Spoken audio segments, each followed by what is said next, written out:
Okay, so on Wednesday, I watched the new episode of Survivor, and I figured since I have Peacock, I can just watch Chucky on streaming, and I would watch it Thursday, and then I would record. But there were a couple things that got in the way, so I wasn't able to record yesterday, but I am able to record today. It's a little bit lively in the house this morning, and the weather's nice, so we're going to be in the car for this one. So starting with Survivor, from what we saw last week, yes, this is the swap episode, and I'm really fucking happy to finally see a tribe swap, because I love tribe swaps. I love seeing people have to adapt. I love seeing new relationships form. To me, it's one of the things that makes the merge super interesting. It's like, okay, you had to make new bonds while you were swapped. So what do you stick with? Do you stick with your old tribal lines and go back to them? Do you stick with your new tribal lines? Do you try to mix and match them? Like, hey, these are some people I clicked with really hard on my old tribe, but now here's some people I clicked with on the new tribe. Let's bring them together and make like a strike force. I remember that was the term Christian used in David versus Goliath, which is still probably one of my favorite scenes. DVG is so fucking good. It's something I really look forward to, and I don't want to say it's necessarily made the new era stale, because I still think there have been some interesting shit. Like, I think it was 42 in particular was when everyone merged. It was like, cool. It was like a melting pot with just how well everybody was kind of vibing with people from other tribes, and it wasn't just us against them. Like, the last season, for pretty much the last season, it was green versus orange, with Tika in the middle. I don't even remember the names of the other two tribes, which sounds really bad. But it was us versus you, and then, Tika doing Tika things, and that Tika was great. I'm very happy to see that. In our pre-swap section, it was essentially after Tribal, Sean going, well, I was trying to pull a blindside, and now I got blindsided, and now I went from the top to the bottom. This kind of sucks. I really fucking hope there's a swap. And that was kind of about it. We also got just a little bit more of Emily and Caleb. Like, yeah, they are the power couple. I don't want to say couple because I don't play the showmance, but they are the power duo of the Lulu losers. Possibly of the season. If they both make the merge, we'll see. I'm hoping that happens because I really like both of them. Was not expecting after episode 1 for Emily to be my winner pick, but here we fucking are. Like, she's had a very strong arc, and like we've seen her growth. And I'll talk about it a little bit more when I get to New Bello. But so we get to the swap. So I'm gonna kind of just go like, this is the new Reba, the shit that happened with them before like the challenge and shit, like new Lulu and new Bello. So new Reba is Sean Shifu. Is it Sifu or Shifu? I think it is pronounced Shifu. So that's how I'm gonna be saying it. I could be wrong. I think I've heard it both. But Sean, Shifu, J Maya, Mama J, and D. So essentially it's 4 Reba and 1 Lulu loser. So Sean is on the outs, but J Maya kind of clicks with him really fast, and she's like, okay, I've never trusted Shifu. Girls, because the 3 of us girls are in an alliance, let's go ahead and vote out Shifu. I don't trust him. He's been advantage hunting. I think he has something. I want to get rid of him now, and he won't expect it. The other 2, who are not in an alliance with her, they're with Drew and Christy. Drew and Austin. I don't know where the No, yeah, wasn't Drew Christy the guy on, oh, I'm forgetting. It was Blood versus Water 2. But I'm forgetting what the, San Juan del Sur, I think. The one with Natalie and Jeremy and blah, blah, blah. I think Drew Christie was the guy who threw the challenge, and he's like, yeah, I'm running the show, and this is me proving it, and then he was voted out in the episode. I think that's where I got that name from. But Drew and Austin, my B.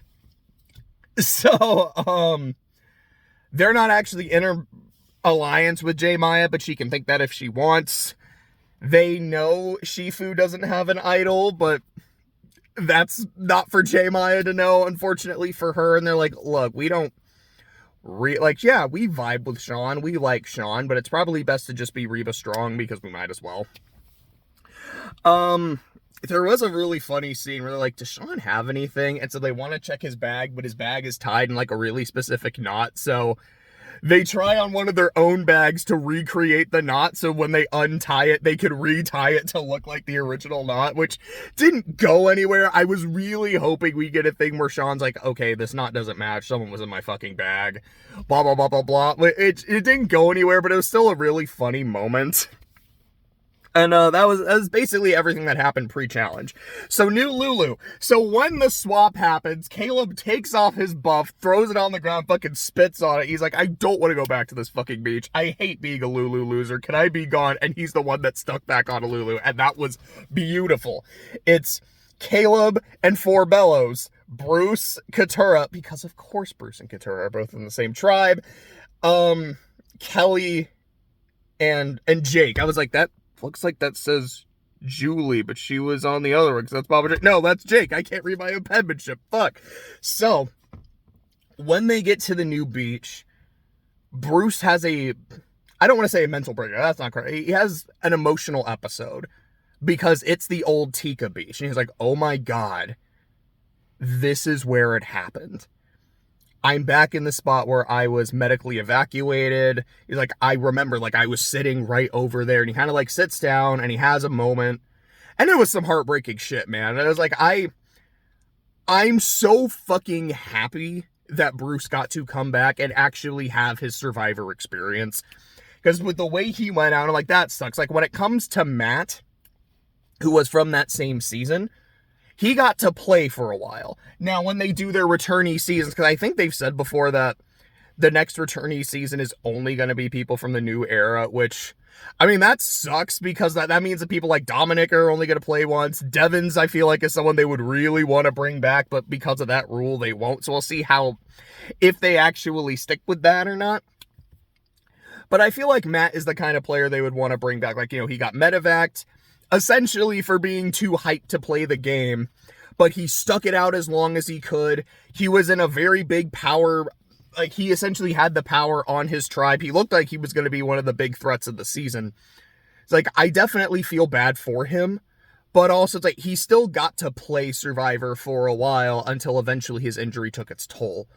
Bruce was gone in one fucking day, so I'm glad he's been able to come back and be able to have it. His like fucking sitcom nemesis with Katurah that he is unaware of is so fucking funny. Though she finally made it clear. Because there's a point where Caleb is talking about the journey that Brandon took, which is the thing that Bruce took, and Katurah, for all intents and purposes, this is not what she says, but this is what you can easily pick up on, is I want Caleb to tell his story, so I can fact check it with what Bruce told us, because I don't trust Bruce, and I want to know if he's lying or not. And Bruce is like, you're making it very clear that you don't trust me? Okay. Caleb is kind of vibing with everybody. Bruce is like, yeah, dude, I really like you. I want to help you out. Jake is like, yeah, me and Caleb met in the... Sorry, I'm not doing his accent. Yeah, I can't really do it. But he's like, yeah, me and Caleb met during the Sweat and Savvy challenge. And he's like, yeah, like, we kind of vibed. If I have to, like, I might have to jump ship, but I'm a great swimmer. And he has this fucking cackle, and the cackle was great, and it just kind of went on for a while. But then Katurah is vibing with Caleb. She's like, yeah, like, this is really the fracture. It's me and Bruce. I don't like him. I want to work with you, try to get him out. And Caleb's like, cool. I feel like when we go to Tribal, we're on Lulu. It's a when, not an if. But when we go to Tribal, I don't think it's going to be me that goes home. Bruce wants to work with me. Jake wants to work with me. I think he even talked to Kelly once. And it was like, they seem to be vibing quite a bit. Like, Katurah wants to work with me. I'm the most popular dude on the beach right now, and this is fantastic. Katurah at one point has this, confessional where she's like talking about Bruce, and then as she's talking, like, it kind of time lapses and she's still talking about him, and then time lapses and she's still talking about him, and it was gold. There is a part after the challenge, and since they didn't lose the challenge, I don't have much else to say about them at that point. I'll just focus on Rita because they are the ones who lost. Spoilers, but I'm assuming you watched the episode anyways. The part where Bruce pretends to lose the flint just to mess with everybody. He's like, guys, I still have it. I'm just playing a Bruce joke. She has a confessional where she's just shaking her head.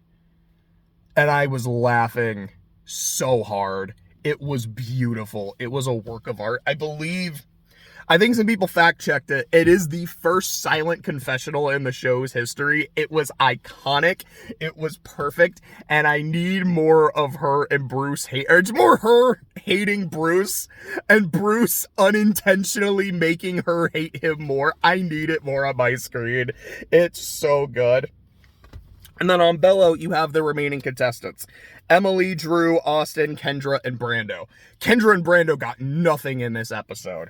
But essentially, Emily's like, I really want to reinvent myself. You know, I want to be someone who's, you know, the nicer Emily. The Emily that I know I really am. And I want to make that apparent to the tribe. And then you see from Drew and Austin's perspective that, yeah, it worked. We really like her. You know, I thought Emily was going to be like this kind of awful person, but no, she seems really cool. We want to work with her. You know, she is the swing vote because it's 2 Reba, 2 Bello, and Emily. We tried to get to her first and talk to her. Yo, maybe we can bring her into we can have a trio going right now. And then later we can bring her into our 5, you know, with Mama J and D. We've got a strong alliance here. And I'm like, it's really interesting that Emily's like, this is what I need to happen to me. And then you immediately see it happen. That's some winner edit shit. I'm like, okay, let's fucking go, Ems. Let's go. So that was basically that. The challenge was rolling cages and then playing basketball in the cages. It was very new and it was really cool, actually. I had some fun with it. Lulu won, the dominated. Never thought I'd say that, but that's what happens at a tribe swap. Bello gets in second, and then Reba loses. So essentially what happens on the Reba beach is, hey, are we staying? Shifu's like, hey, are we staying Reba strong? Yeah, we're staying Reba strong. Okay, but we really want to get him out. There's this one scene where Shifu is holding the machete. Okay, there is a scene at one point in the episode, I don't remember if it was here or earlier, I think it was earlier, where he's like jamming on the machete like an air guitar. I'm like, you don't get enough screen time, but you make me happy when you do. You're just not a very important character. I'm sorry, but I enjoy your presence. But there's this fucking scene where there's like a thing of bamboo and he's like slowly chopping at it. He's like, so guys, we're Reba strong, right? Sean, he hasn't been infecting you girls, has he? And it's like at a canted angle and everything. It's like, it makes him look like a fucking horror villain. Like, this is so funny. Like, it's reminding me of the Sesternino confessional. I think it was about Matt. It's like, how often does he have to sharpen that fucking machete? What is he gonna do to us with that fucking machete? Like, I'm scared to vote him out because I think he'll just come back and use the fucking machete, but I'm scared to keep him here because he might snap and use the machete. It's like all I can think about. But we go to tribal. Oh, what the fuck does that say? Oh, that's not what that's. Yeah, we go to tribal. Everyone kind of talks. They're Reba strong, but they even told Sean, they're like, look, we're going to say a bunch of Kumbaya Reba strong bullshit. You're safe for voting for Shifu. And Jeff asks Sean, it's like, Sean, what has your adventure meant to you? Like, it seems like they're leaning toward you, but I mean, who knows what could happen, blah, blah, blah, blah. What has it meant to you? And then he talks about his history, growing up gay, but also growing up Mormon and the difficulties there and like the growth he has had, the time he wants to make up for in his life, all his lost time. And he's like, I want you guys to write my name down tonight. I was not expecting that. No one else there was expecting that. Jeff has this look like he's like, 2 in like 10 days. Are you kidding me? Are you fucking kidding me? What? So what Sean says is, I want to go back and see my husband. I've gotten everything I've wanted to out of the game. I want to go. Write my name down. Unlike with Hannah, it is not that kind of open forum. Is everyone voting for Hannah? Cool. Snuff. They actually vote, and Dee kind of mounts to the other. She's like, we're still doing Shifu, right? Which would have been wild, but what happens is it's 3 votes Sean. Sean voted for Dee. It's like, look, she's not getting any votes. She's completely safe. I'm writing her name as a throwaway vote, so I'm not affecting anything on my way out the door. And Dee still wrote Shifu's name down, and Shifu's like, huh. I think he kind of saw it at first. He's like, huh, oh, that's probably Sean's vote. Someone voted for D. That was probably Sean. Who voted she?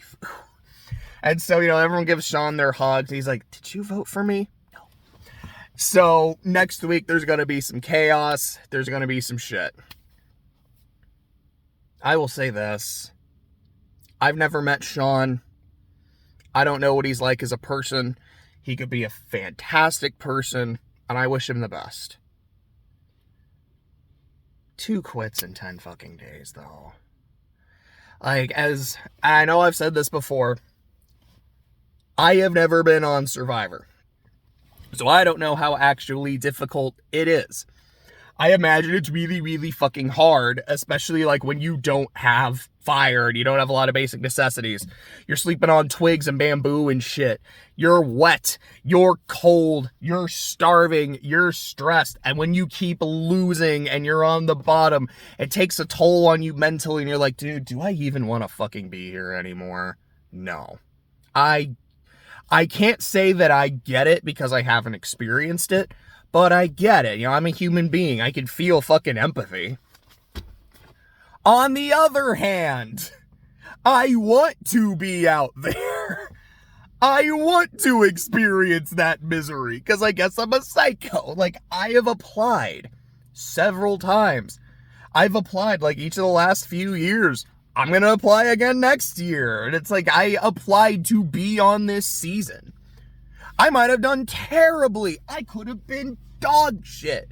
I have no delusions about that. For all I know, I could go out and I could have like one of the best games of Survivor of all time. I could also go out there and be so fucking bad and so uniquely, objectively terrible that I become an icon for bad gameplay. I don't know. But I know I wouldn't quit. Because I've been wanting this for so long. Like, I remember watching Borneo when it was on TV, like when it first aired on TV, and thinking, I want to do this. And seeing someone go and have that opportunity and say, after about 10 days, I'm good. And then in the confessional afterwards saying, I feel like if I wanted to, like if I really wanted to, I could have stayed and I could have probably won the game, but I just didn't want to anymore. It's like that just feels like a fucking slap in the face. That's what annoys me. That's what pisses me off. But you know what doesn't piss me off? Chucky, because it's wonderful. So this episode was all over the place, and not in a bad way, just kind of like, all right, so here's the shit. It's like, here's all the shit that happened to Tiffany. Here's why Chucky is in the White House. Just kind of divide. Okay, I don't know if you guys can hear the like lawnmower going on outside. I hope you can't, but I'm going to keep talking and I'm going to hope you can hear me cleanly. So I'm essentially going to divide this into a few sections. The first section is just like the very end of season 2. Chucky was going to kill Tiff, but the cops showed up at the house to arrest her, and he's like, well, fuck me, I guess. And so they arrest her for all the murders she did as Jennifer Tilly, which is fucking great. Caroline is now leaving with Chucky. Nika chases after them, but is unable to catch them. And Chucky's like, yeah, like, I'm going to go have a good fucking time with my new friend. Bye. They end up in a cab, and I see the cab driver. I'm like, is that Kenan Thompson? And he starts talking. I'm like, that's Kenan Thompson. What the fuck? I grew up watching Kenan and Kel. I love Kenan and Kel. So, like, I know Kenan Thompson when I hear him and see him. What the fuck is he doing in Chucky? He's gonna die, isn't he? This is like a special guest cameo just to die. And that's exactly what happens. And there's this great conversation where Chucky and Carolyn are in the back seat talking about killing and murder. She's like, no, I've never done it before. Are you nervous? I'm 8. I was 7 when I got my first kill. I'm a late bloomer. It's like, that's a really funny interaction. And then Kenan is listening to this. He's like, get the fuck out of my cab. Hell no. So Chucky pulls his seat back, takes an umbrella, shoves it down Kenan's throat. You got blood gushing everywhere. And then he opens it, and like the fucking spikes of the umbrella happen. It decapitates him. And then the credits just go with special guest Kenan Thompson. And it was gory. It was wild. It was hilarious. It was fucked up. It's everything I want from a moment in Chucky. And I'm like, man, I know I'm just saying how badly I really want to be on Survivor. I want to be on Survivor more than Chucky, but like, I would have loved to just like be on Chucky, like get killed in some crazy over-the-top fucking way. That would be so much fun. It's like, look, I'm on TV. And I'm also, like, I'm over there, and over there, and over there. Like, it would be a really good time. But like, that shit was fucking great. And then, you know, Chucky's got his own hit list. It's like, all right, I gotta kill the kids. Andy, Kyle. It's like, anyone you want? I don't really like my first grade teacher. I don't remember what the name was. He's like, okay. He like writes the first grade teacher on there. It was really funny. So then it cuts to our boy, Andy Barkley, Alex Vincent himself, who Chucky drugs, ties to a bed, and fucking straddles. And he's like, I've been wanting this forever. You know, the one that got away. You're my white whale. My Moby Dickhead. Did you just make a literary reference? No, it was a fat joke. And he goes to fucking town. I'm like, this, I don't think this is happening. But maybe this is happening, and then it's a dream. And then you just see Chucky asleep, like, yeah, you Moby Dickhead and shit. It's like, it was really funny. But he wakes up, he realizes his hair is falling out, he's getting wrinkled. He's like, what the fuck? My doll body is getting older. So Chucky goes to the voodoo doctor, which has a scene in the... There's just a fucking scene where, like, they're sitting next to this woman who's like, I don't care that your mom fucking died. Go to my office and shred those files. I tell you, you miss one fucking sacrifice and everything goes to shit. And there's this dude with, like, this box. There's, like, demonic sounds coming from the box. Like, what's in there? Oh, my ex-wife. It's fucking gold. And so, essentially, Chucky talks to the doctor. He's like, what's wrong with me, doc? He's like, have you been experimenting with other religions? No, I'm Damballa all my life. Well, there was an exorcism. It's like, oh shit. You've been infected with Christianity and Christian magic. And Damballa has abandoned you, which means without voodoo magic, you're gonna get old and fucking die. I'm like, well, how do I fix it? Well, this has only been attempted once during the fucking Crusades. It didn't work. Essentially, you need to go to like a really evil, fucked up location and kill 6 people. So first, he goes to the Amityville house, kills like 8 people, violently dismembers them, doesn't work. So that's why he's in the White House. He's like, there's some shady shit that goes on in that house. Millions of people all around the world have died because of what's gone on in there. And so I believe he's already killed 3 people, so he's halfway home to getting his voodoo back on. Meanwhile, interspersed throughout all of this, Tiffany is arrested. She's on trial. Nika testifies. Our main trio testifies. She goes on the stand and gives her whole backstory about how she's Tiffany Valentine and all of her crazy shit. As a plea for insanity, it doesn't work. She is found guilty. She is going to be sentenced to death, more than likely. And Nika's like, I'm so excited. I'm going to be there to see it. I hope they've hit the wrong vein. And I hope it hurts. This is what you deserve. You deserve worse.